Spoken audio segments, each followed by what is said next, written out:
for the love of Dayton. Yes. I think you picked the topic today. I picked the topic. Topic is, why do people leave Dayton? Why are there so many haters? What do you mean? What do I mean? Do you think people are leaving Dayton? I think population loss is a serious problem. Yes, but aren't they leaving Ohio? They're leaving the whole state. Well, why do you think they're leaving?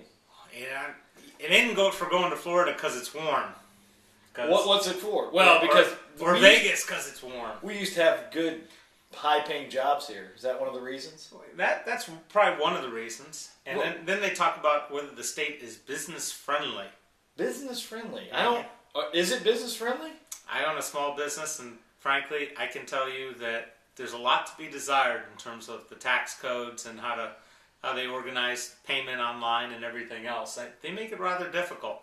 But, I've only done confusion. Business in Ohio, so I don't know any difference. So it seemed okay to me. Yeah, I can live as with a business. It was okay. I'm not leaving because I find that the ODJFS policy of sending me out this thing that says if I pay a bounty beforehand, they'll give me a lower rate on my unemployment. But when I go out to establishments and I talk to people, because I talk to a lot of people. He does talk. I take informal surveys. I'm an ambassador for Dayton.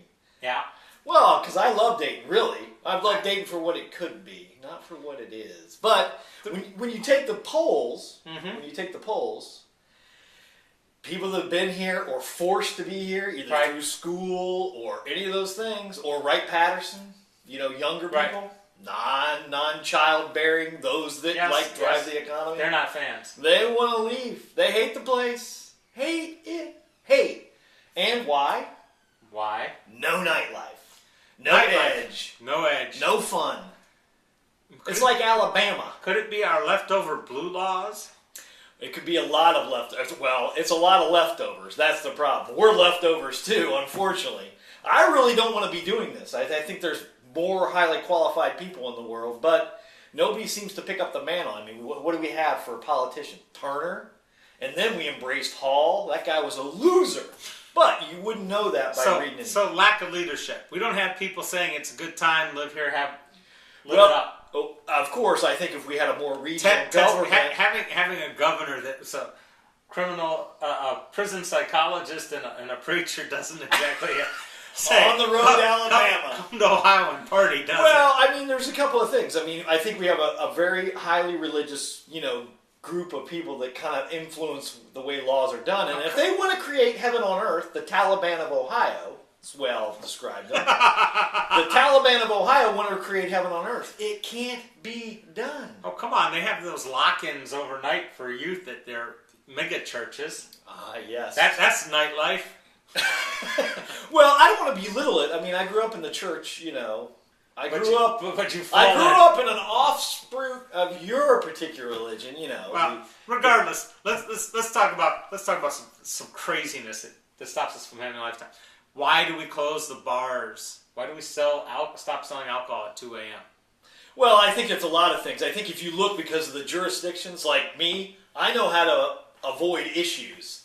And those people that don't come from Dayton, that come from the Dayton area, that aren't ambassadors, that know the ins and the outs of moving around. They don't know where the after-hours bars are. And they don't know where the nightlife is, and they don't know how to, I just ripped through Oakwood. But one trip through Oakwood and being pulled over, you won't stay in Dayton. I'm sorry, I'm on Oakwood again. Excuse me, Kettering, same way. Someone's going to get on us and start again. Oh, my God. You've crossed that line.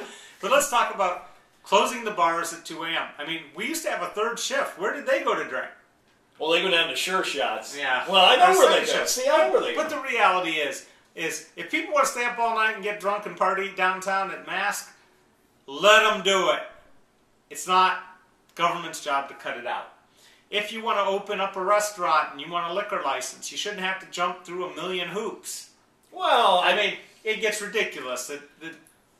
If we look at the Oregon district, how many empty buildings are still sitting there after all these years? Because 160 residents said, "Oh, we don't want these bars next to us because they're too noisy." Well, you have noise ordinances for that. We tackle the wrong problems here. Well, that's right. I mean, you want to just like everybody, they want to restrict what You do. Yeah, you want If to. the Democrats want to restrict what you do, the Republicans want to restrict what you do. So, But that should be universal. But we have something going wrong in Dayton that just makes us feel like we're all Puritans stuck on, unable to come out and live the and real life. that's why. I mean, if you look at UD, they sit around and they drink inside their little enclave. They never really get exposed to anything other than maybe B-dubs and Milanos. Hey, at least you're not drinking and driving, right? No, they're not drinking and driving. Oh, it's a walkable. It's a walkable Oh, community. that's huh? exactly right. You concentrated a lot of people, and they live together in harmony. But you know, they don't welcome outsiders too well either. That might be something else. But you're a creepy old man, crazy. I wasn't Stop always trolling down there. I wasn't always a creepy old man. I mean, I moved down here when I was 24. Well, I know. And I still never felt that welcome in the ghetto. It's a tough. That's what I mean. It's insular. It's like an insular. Well, at the end of the year, the seniors, they put them on a bus and they take them to the Oregon district, and they go, "I never even knew this existed." Yeah. Well, there's a good reason for that. Well, UD doesn't want to let that money out of. They finally opened it two-way over, Brown Street, two-way all the way up to. Yeah, it works out. That was a good start. And that was an idea I had long ago. Anyways, I think we've talked enough about this subject, but we like it here. We like it here. Well, you should too. Yes. Yeah. Let me open an opium den. Oh, here we go. Oh, come on! I can manage the addictions.